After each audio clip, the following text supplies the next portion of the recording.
छह ऐश्वर्य जो है कौन कौन से हैं?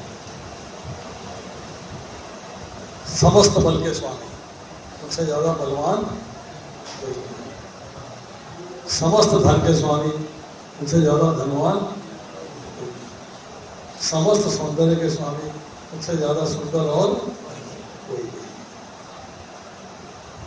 समस्त ज्ञान के स्वामी, उनसे ज्यादा ज्ञानवान और कोई नहीं। ठीक, तो बल हो गया, सौंदर्य हो गया, धन हो गया, उसके बाद है यश।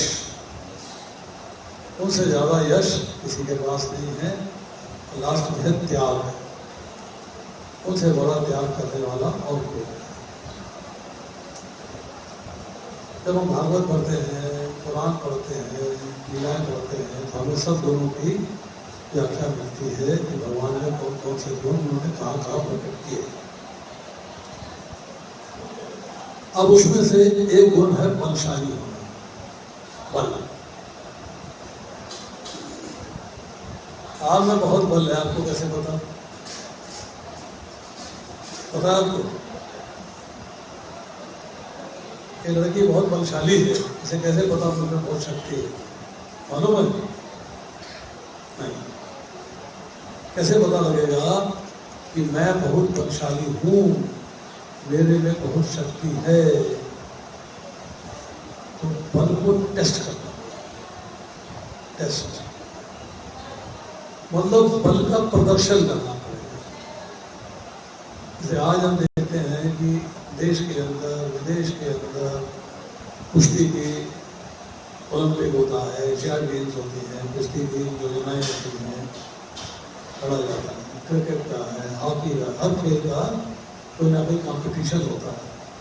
तो एक टीम दूसरी टीम से ज्यादा बलशाली कैसे पता लगेगी? तो उसके साथ खेलेगी और उससे जीतेगी। उसके बिना तो नहीं जान सकते ना। मेरे में बहुत सुंदरता है, कैसे पता लगेगा? जब सुंदरता का टेस्ट होगा। मेरे में बहुत बल है तो बल का टेस्ट होना चाहिए। अब भगवान के मन में एक विचार आया है कि मैं बहुत बलशाली हूं, तो मुझे अपने बल को कैसे टेस्ट करना, कैसे टेस्ट करूं? मैं उस बल का आनंद लेना चाहता हूं। आपकी टीम है फुटबॉल की, क्रिकेट की, हॉकी की, और बढ़िया खेलती है, कैसे पता लगेगा? किसी दूसरी टीम के साथ खेल के कॉम्पिटिशन होगा, तब आप उससे जीतोगे। उसके भी प्लेयर बहुत अच्छे होने चाहिए, बहुत बलशाली होने चाहिए। तो भगवान ने कहा है कि मैं बलशाली हूं, तो मुझे अपने सामने किसी बलशाली व्यक्ति से कॉम्पिटिशन करना पड़ेगा, लड़ना पड़ेगा, ये प्रूव करना पड़ेगा कि यस मुझे बल बहुत ज्यादा है, तब मैं उसका आनंद लूंगा।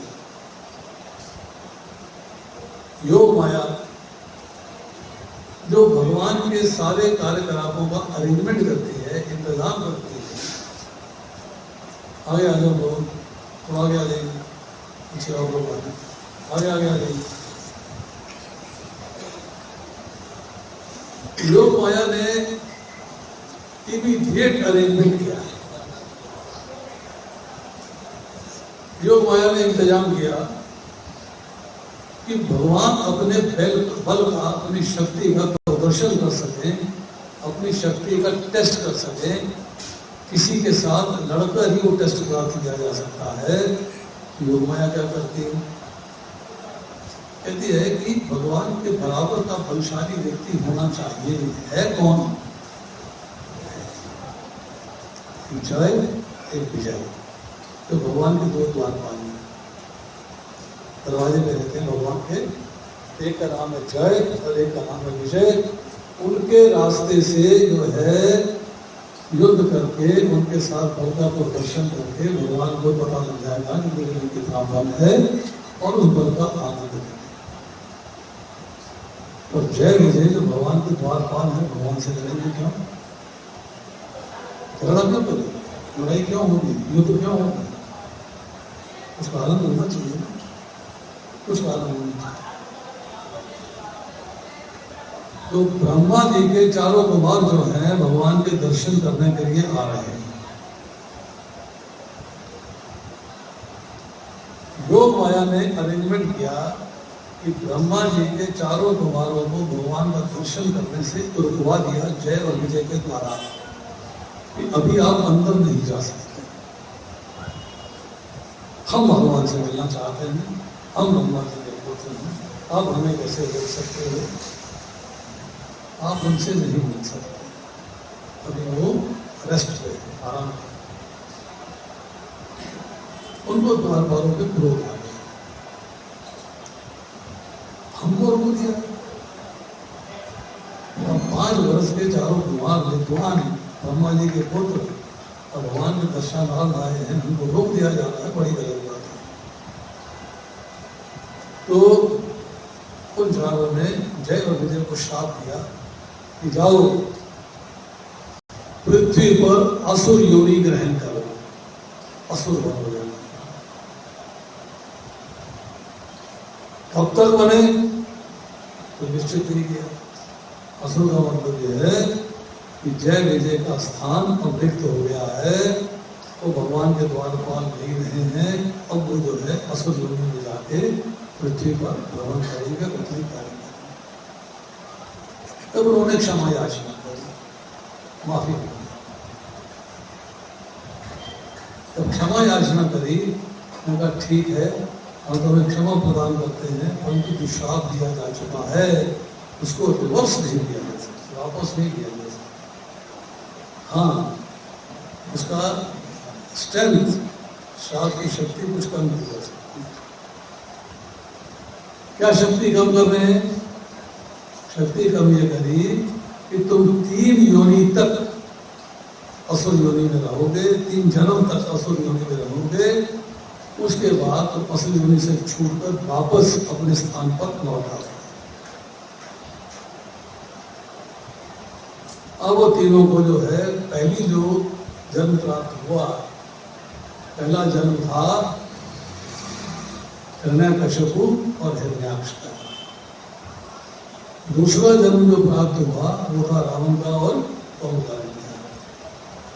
और तीसरा जन्म जो प्राप्त हुआ वो था इसका शिशुपाल और दंतवक्र। कई लोग कंस कह देते हैं, कंस नहीं, शिशुपाल और दंतवक्र। 3 जन्म तुम्हें पृथ्वी पर काटने पड़ेंगे। 3 जन्म के बाद तुम मेरे धाम में वापस आ गए, भगवान के धाम में वापस आ गए, द्वारपाल की स्थिति वापस से तुम्हें यहाँ युद्ध मिल जाएगी। अब पहला जन्म होता है हिरण्यकशिपु हिरण्याक्ष का। असुर योनि है, बलशाली है। तो हिरण्याक्ष ने क्या किया कि पृथ्वी को चुरा लिया और नर्मदा सागर में ले गई। अब पृथ्वी को वापस अपनी कक्षा में स्थापित करना है, अपनी जगह पे लाना है, तो भगवान जो है उनसे युद्ध करते हैं। बहुत अच्छी चर्चा हो रही है तीसरे स्कंद के अंदर। हिरण्याक्ष के साथ युद्ध हो रहा है, खूब भयंकर युद्ध हो रहा है। भगवान को अपनी शक्ति का एहसास हो गया, आनंद लिया उन्होंने अपनी शक्ति के द्वारा और हिरण्याक्ष का वध कर दिया। पहली कामना भगवान की पूरी हुई, बल का प्रदर्शन हुआ। अब जब हिरण्याक्ष मारा गया है तो जो बड़ा भाई है हिरण्यकशिपु वो चिंतित हो गया, परेशान हो गया है, दुखी हो गया है, टेंशन में आ गया है कि मेरे भाई को विष्णु ने मारा है, मैं उसका भी वध करूंगा, मैं उसको मारूंगा, मैं उसको छोड़ूंगा। अब जब मेरा भाई इतना बलवान था वो मारा गया, मैं भी मारा जा सकता हूं, तो पहले मैं सुरक्षा कवच बनाऊं, ऐसे घेरा बना लूं, सुरक्षा कवच बना लूं जिससे कि मैं मारा ना जा सकूं, मतलब मैं अमर बन जाऊं। उसने इसके लिए तपस्या शुरू कर दी। तपस्या करी तो उसकी पत्नी जो थी गयाजुल, वो अकेली रह गई। पेट में थे एक बालक प्रहलाद, उसको जो है ले गए और नारद जी ने उसको उपदेश किया। जन्म नारद जी ने उपदेश किया। ये हिरण्यकशिपु जो है, इनके मन के अंदर अपने भाई का बदला लेने की बात थी और संपूर्ण ब्रह्मांड का शासन करना चाहते थे। आई एम द रूलर, मेरा कंपटीशन और कोई नहीं, मैं ही रूल करूंगा और विष्णु को मार के मैं जो है समस्त ब्रह्मांडों को स्वर्ग दूंगा। ये मन में भाव आ गया। अब वो तपस्या कर रहा है, उसकी तपस्या से जो है ब्रह्मा जी प्रसन्न हुए। वो जो है इंद्र को लेके, महर्षि प्रभु है, दक्ष जैसे महापुरुषों को लेके प्रकट होते हैं। हिरण्यकशिपु से कहते हैं कि तुम बताओ तुम क्या चाहते हैं। मैं अमर होना चाहता हूं। ब्रह्मा जी कहते हैं भाई मैं ही अमर नहीं हूं, मेरी भी जीवन की अवधि 100 वर्ष की है, तो मैं ही अमर नहीं हूं तो तुमको अमर कैसे बना सकता हूं? नहीं हो सकता। अब हिरण्यकशिपु तो टेंशन में आ गया कि तपस्या करने का फायदा क्या होगा, और तो मिला नहीं। इन्होंने तो मना कर दिया, मैं वरदान नहीं दूंगा, तो नवर नहीं बनाऊंगा। हमला गड़बड़ हो गया। बुद्धिमान है, इंटेलिजेंट है, असुरों का राजा है, उसे दिमाग लगाया, कहते कुछ ऐसा सिस्टम बनाया जाए, ऐसा जुगाड़ किया जाए कि मेरी मृत्यु ना हो। और मृत्यु नहीं है तो डर किससे है? मुझसे पावरफुल कौन है? मुझसे पावरफुल है देवता, देवता है ना मुझसे पावरफुल, तो देवताओं से मुझे मृत्यु ना हो, यक्षों से मृत्यु ना हो। अगर जो है स्वयं भगवान आगे मुझे मारने के लिए,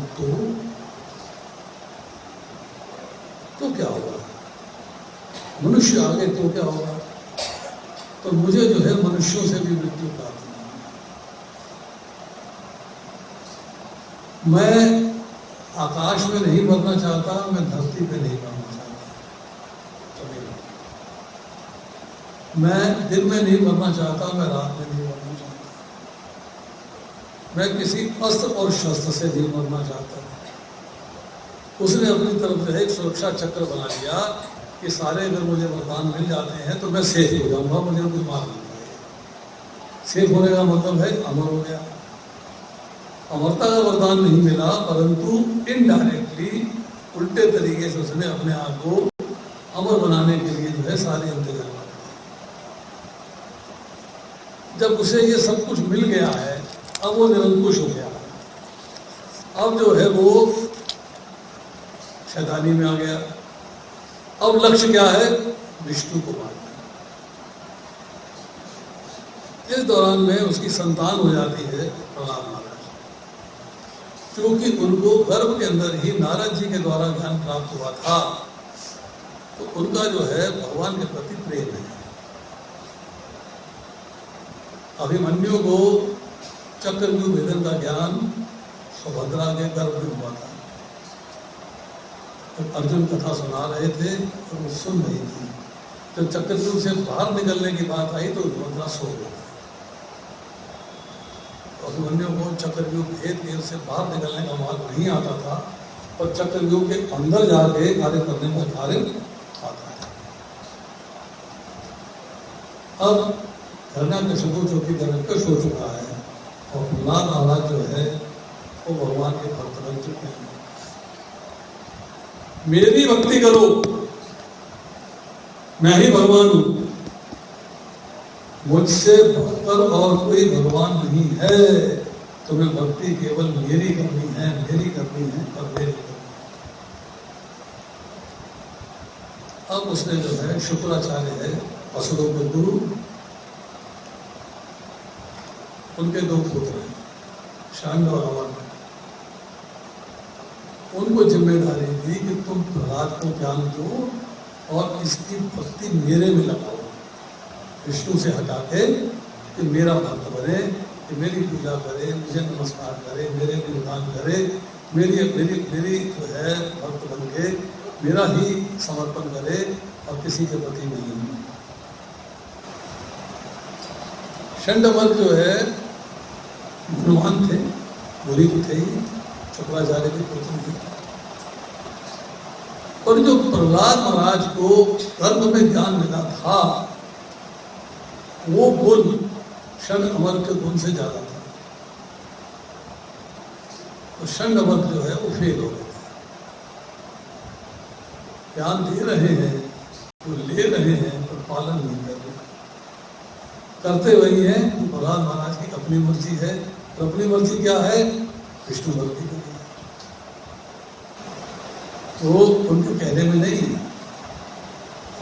बड़ी एक स्थिति आती है, उन्होंने कहा कि हमने इसको बहुत कुछ पढ़ा दिया है, तो प्रहलाद महाराज क्या करते हैं कि जब षंड अमर में साइड में होते हैं, मंच करने चले गए, लघु शंका चले गए, दीप शंका चले गए, कुछ काम करने लगे, तो अपने मित्रों को लेकर बैठ जाते हैं और भगवान विष्णु की भक्ति की बात करते हैं। तो षंड अमर जो है जाके हिरण्यकश्यप से शिकायत करते हैं, ये जो है हमारा कहना तो मानता नहीं है और दूसरे लड़कों को भी विष्णु भक्ति में लगा रहा है, स्ट्रिक्ट हो जाओ, मेरी भक्ति करनी चाहिए, विष्णु की भक्ति नहीं, मेरी भक्ति करनी चाहिए, मैं ही भगवान हूं। फिर वो आ जाते हैं, फिर पट्टी पढ़ानी शुरू करते हैं, खूब समझाते हैं, खूब बताते हैं, खूब कुछ करते हैं। फिर जाते हैं माता पिता, उसके पिता के पास, पिता फिर पूछता है, फिर विष्णु भगवान करने लगती है। उसने कहा कि ऐसे मानेगा नहीं है, इसको पनिशमेंट देनी चाहिए, सजा देनी चाहिए। क्या सजा दी जाए? इसको हाथी से कुचलवा दिया जाए, मार दिया जाए। नहीं बने, हाथी कुछ नहीं, पहाड़ की चोटी से गिरा दिया जाए, गिरे चोट नहीं मिली। भूखा प्यासा रखा जाए, भूखा प्यासा रखा गया, मृत्यु नहीं। क्या तरीका अपनाए कि इस लड़के से छुटकारा मिल जाए? अपने पुत्र का दुश्मन होगा, अपने पुत्र को मारना चाहता है अहंकार के वश, मैं ही विष्णु से ज्यादा पावरफुल हूँ, ये क्या विष्णु की भक्ति करेगा, मैं विष्णु को मार दूंगा, इसको भी मार दूंगा, इसको भी खत्म कर दूंगा। हिरण्यकश्यप की बहन है होलिका, उसको बुलाया जाता है, उसको वरदान है तुम अग्नि में जलती नहीं, अग्नि में उसको बिठा दिया जाएगा, होलिका जलेगी नहीं। हिरण्यकश्यप कहता है तुम ऐसा कर लो, प्रहलाद को गोदी में बैठ के ना तुम अग्नि में बैठ जाओ, ये जल जाएगा, तुम बच जाओगे। ऐसा भगवान का प्रताप हुआ, ऐसा प्रहलाद महाराज का संग हुआ कि होलिका का वरदान फेल हो गया, वो जल गई, प्रहलाद महाराज बच गए। होली पे होलिका दहन होता है ना, इसीलिए होता है। अब हिरण्यकश्यप परेशान है कि क्या हो रहा है, मैं पूरी कोशिश कर रहा हूँ उसको मारने की, अपनी भक्ति में लगाने की, तो मेरा कहना ही नहीं मान रहा, ये तो मेरी बात ही नहीं सुन रहा, क्या किया जाए? सोचते सोचते कहता है अच्छा कोई बात नहीं, इस पे पूछता हूँ, टेस्ट करता हूँ कि विष्णु विष्णु विष्णु विष्णु करता रहता है, देखते हैं विष्णु मेरा क्या कर लेगा, क्या कर लेगा, मैं करता हूँ। अब इसी के साथ साथ भगवान के अंदर एक और कामना उत्पन्न हो गई।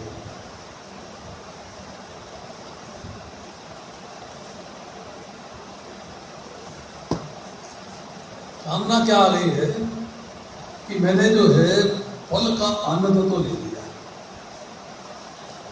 मैंने वात्सल्य का आनंद नहीं लिया। वात्सल्य मतलब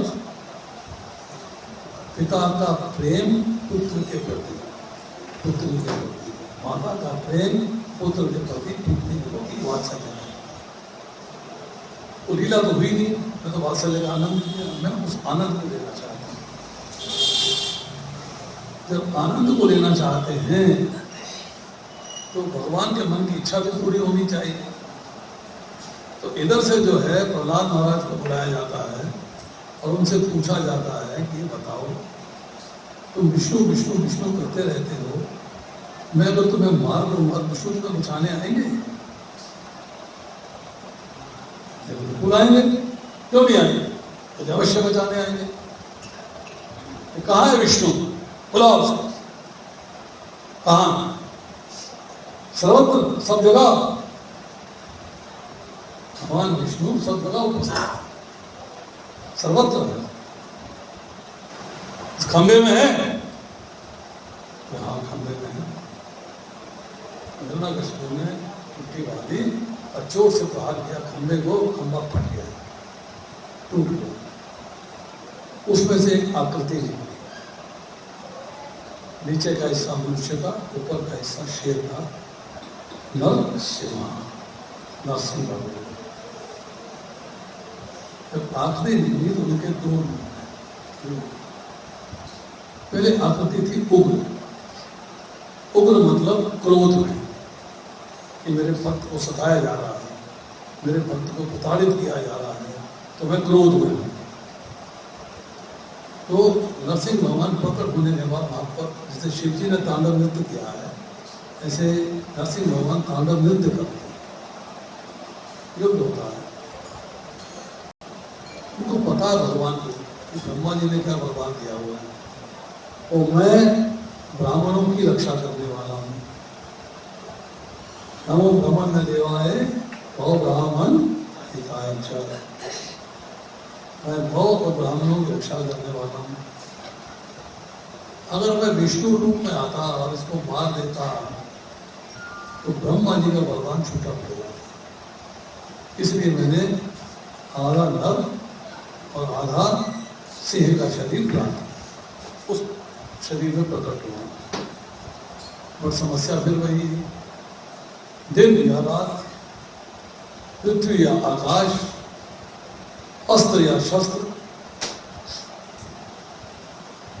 तो संध्या के समय जब सूर्य अस्त हो चुका होता है, बड़ी रोशनी होती है, संध्या कहते हैं इसको। सूर्य जब उदय होता है तो दिन होता है, जब सूर्य छुप जाता है तो अंधकार हो जाता है, रात्रि हो जाती है। और संध्या के समय में रोशनी होती है, पर सूर्य का उदय नहीं होता, सूर्य छुप चुका होता है, सूर्य अस्त हो चुका है। वो समय है।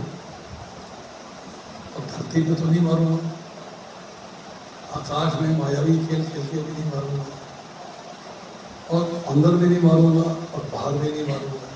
तो क्या किया जाए? तो भगवान अंदर बाहर के बीच का ऐसा दहलीज होती है दरवाजे की, वहां बैठ जाते हैं। वहां बैठ जाते हैं और हिरण्यकशिपु को पकड़ के अपनी गोदी में लिटा देते हैं। ना धरती हुई, ना आकाश, ना अंदर हुए, ना बाहर। अब क्या किया जाए? अस्त्र धनुष्मान नहीं, शस्त्र तलवार नहीं, क्या किया जाए? तो भगवान ने अपने नाखूनों से, जो सिंह के नाखून होते हैं, उसकी छाती को फाड़ दिया। शील टंकार नखारा है, यही कहते हैं ना, यही कहते हैं प्रभु जी। शिला जैसी छाती, पत्थर की तरह कठोर छाती उन्होंने अपने नाखूनों से फाड़ दिया। अब भगवान का उग्र रूप चल रहा है, क्रोध में है। अब देवता खड़े हैं, देख रहे हैं क्या हो रहा है, क्या नहीं हो रहा है, क्या करना है, क्या नहीं करना है, समझ में नहीं आ रहा। तो भगवान का जो उग्र रूप है, इसे अनुग्रह, अनुग्रह मीन्स उग्रता ना रहे, तो भयंकरता है उसके अंदर, वो सौम्य हो जाए, शांत हो जाए, कैसे इंतजाम किया। और अनुग्रह तो देवताओं के पास प्रश्न आता है कि आप जाइए और भगवान के उग्र रूप को अनुग्रह बनाइए। हम तो नहीं जाएंगे, हमें तो डर लगता है। कौन जाएगा? यही बालक जिसके लिए भगवान ने अपने आप को प्रकट किया इसकी रक्षा करने के लिए, यही जाएगा। उसी को मोटिवेट करते हैं, समझाते हैं कि तुम जाओ भगवान के पास और उनसे प्रार्थना करो कि अपना उग्र रूप को शांत करें और अनुग्र रूप में आ जाए। प्रभुपाद महाराज जाते हैं, हाथ जोड़ के खड़े हो जाते हैं, प्रार्थना करते हैं, स्तुतियाँ करते हैं। भगवान भोले भोले भोले भोले भोले भोले अपना उग्र रूप शांत कर लेते हैं और अनुग्र हो जाते हैं। उग्रता खत्म हो गई है, भयंकरता खत्म हो गई। अब क्या किया जाए? अब ऐसा है कि जो भगवान का वो लालच था, जो लौल्य था, जो ग्रीड थी कि मुझे वात्सल्य का आनंद लेना है और देना है, उसमें एक तो पूरा करूं, तो वात्सल्य देता हूं, लेने की बात बाद में करी जाएगी। वात्सल्य देने के लिए नरसिंह भगवान ने प्रहलाद महाराज को उठाया, अपनी गोदी में बिठाया और अपनी जीवा से उनको चाटा। जैसे बिल्ली अपने बच्चे को चाटती है प्रेम करने के लिए, गाय अपने बच्चे को चाटती है प्रेम करने के लिए, ऐसे नरसिंह भगवान ने, क्योंकि शेर का रूप है तो प्रहलाद महाराज को प्रेम करते हुए चाटते हैं। प्रहलाद महाराज से उन्होंने प्रेम किया है, उनको वात्सल्य प्रदान किया है, वात्सल्य का आनंद दिया है। तो नरसिंह भगवान का प्रकट हुआ है अपने भक्त की रक्षा करने के लिए। नरसिंह भगवान का प्रकट हुआ है दुष्टों के विनाश के लिए। नरसिंह भगवान का प्रकट हुआ है जो जय की तो पहले मृत्यु हुई विनाश के रूप में, विजय जो है उसको दूसरे जन्म में जाने के लिए वो गाँव तैयार कर दिया कि तुम्हारा ही जन्म समाप्त हुआ है और तुम दूसरे जन्म के फल होंगे। तो उन्हीं नरसिंह भगवान की जो है प्राकट्य तिथि है नरसिंह चतुर्दशी, जो कि चौथे दिन हुए थे इस मास के अंदर, और वो मनाई जाएगी 4 मई। 4 मई को है प्रभु जी? यस। तो 4 मई को सबको जो है सवेरे मंगल आरती आना चाहिए, भगवान के दर्शन करने चाहिए, भगवान की पूजा अर्चना करनी चाहिए, भगवान के लिए भोग बना के लाना चाहिए, भगवान को भोग ऑफर करना चाहिए, और मंदिर में ठीक से कार्यक्रम हो उसके लिए धन को भी देना चाहिए। तन भी देना है, आगे सेवा करनी है, धन भी देना है ताकि विराम सके, सबके लिए प्रसाद बन सके, और मन से भगवान के प्रति समर्पित हो जाना। ये है नरसिंह भगवान का प्राकट्य। इसमें प्रहलाद महाराज को गर्भ के अंदर बहुत सारी सीखें मिली, बहुत सारे ज्ञान की प्राप्ति हुई कि भौतिक इच्छाओं के प्रति आकर्षित नहीं होना चाहिए, भगवान के प्रति आकर्षण होना चाहिए, भगवान की सेवा करनी चाहिए, अपने शरीर की सेवा कम करनी चाहिए, भगवान की सेवा ज़्यादा करनी चाहिए, जीवन यापन के लिए आवश्यक हो करना चाहिए, अनावश्यक हो उसे छोड़ देना चाहिए। बहुत सारे ज्ञान की बातें बनी हैं। जब आप 7वां स्कंद पढ़ेंगे तो आपको सब बातों का ज्ञान होगा। आज इतना ही, शेष फिर किसी का कोई प्रश्न है तो पूछ सकते हैं।